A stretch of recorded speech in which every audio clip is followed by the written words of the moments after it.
राधे राधे सबिन को, आप सभी के चरणन में हमारा कोटि कोटि प्रणाम।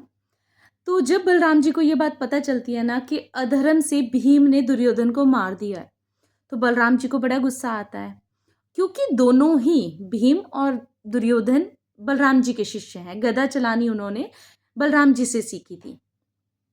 अब बलराम जी जब महाभारत का युद्ध हुआ था तो उस टाइम द्वारिका चले जाते हैं, क्योंकि वो दोनों ही कौरवों को और पांडवों को समान दृष्टि से देखते हैं। वो कोई भी पार्शियलिटी नहीं करना चाहते, इसलिए वो जगह छोड़ के चले जाते हैं। लेकिन अब जब उनको ये पता चलता है कि महाभारत का युद्ध खत्म हो गया है और दुर्योधन को भीम ने अधर्म से मारा है, तो इस बात पे वो अपना मूषक उठा के भीम की तरफ आते कि आज मैं भीम को नहीं छोड़ूंगा, उसने अधर्म क्यों किया। तो जैसे ही वो भीम को पता चलता है कि बलराम जी आ रहे हैं, अब कान्हा जी को पहले ही फील हो गया कि कुछ भयंकर होने वाला है, तो वो भीम को कहते हैं कि तुम मेरे पीछे रहना, और आगे खुद खड़े हो जाते हैं।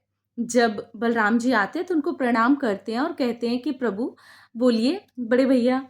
अब बड़े हैं उनसे तो बहुत रिस्पेक्टफुली उनसे बात कर रहे हैं और उनको कोशिश कर रहे हैं कि उनका गुस्सा ठंडा हो जाए। तो आपका कैसे आना हुआ? तो वो बताते हैं कि भीम ने अधर्म किया है। तो इस बात पे मुझे बहुत गुस्सा और मैं इस भीम को नहीं छोड़ूँगा।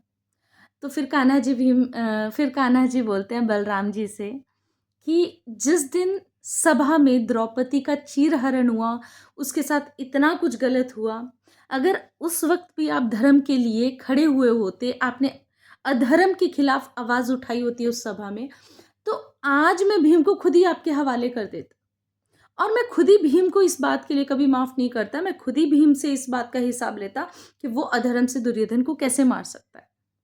लेकिन वहाँ पे जब अधर्म हुआ तो किसी ने कुछ नहीं बोला, और आप भी जानते हैं कि दुर्योधन को इस प्रकार से अगर नहीं मारा जाता तो दुर्योधन का अंत नहीं होता और ये युद्ध नहीं जीता जा सकता था।